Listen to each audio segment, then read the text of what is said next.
Suportado ng mga veterans lawyer ang pagbabagong isinusulong naman ni Chief Justice Maria Lourdes Sereno sa sangay ng hudikatura. Ang detalye ng balita mula kay Joseph Parafina. Suportado ng mga veteranong abogado ang mga reformang pinapatupad ngayon ng kauna-unahang babaeng Chief Justice ng bansa na si Chief Justice Maria Lourdes Sereno. Ito lang anyang kanilang nakikitang paraan para matuto at malinis ang hanay ng mga nasa hudikatura ang bantayan ang kanilang hanay. Buti na lamang at may mga bagong programa laban sa mga scalwags in robe para bumalik ang tiwala ng mamamayan. Chief Justice Sereno, as well as Justice Marvic Leonen,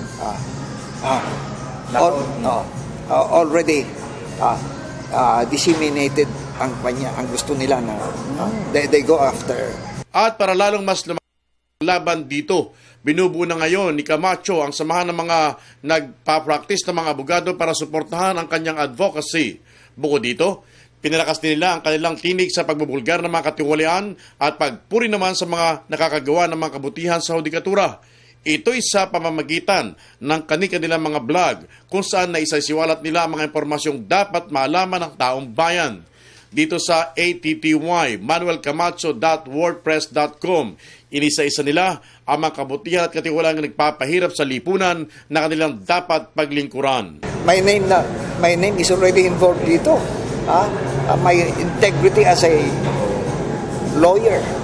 Ganoon na lamang ang pasalamat ng mga veteranong tagapagtanggol dahil bukod kay Chief Justice Maria Lourdes Sereno, nandyan pa din ang iba pa mga Associate Justice tulad nina Marvic Leonen at iba pa na handang mga laga sa tamang hustisya ng bansa.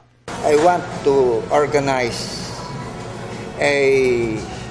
itong batch of lawyers, yung mga practitioners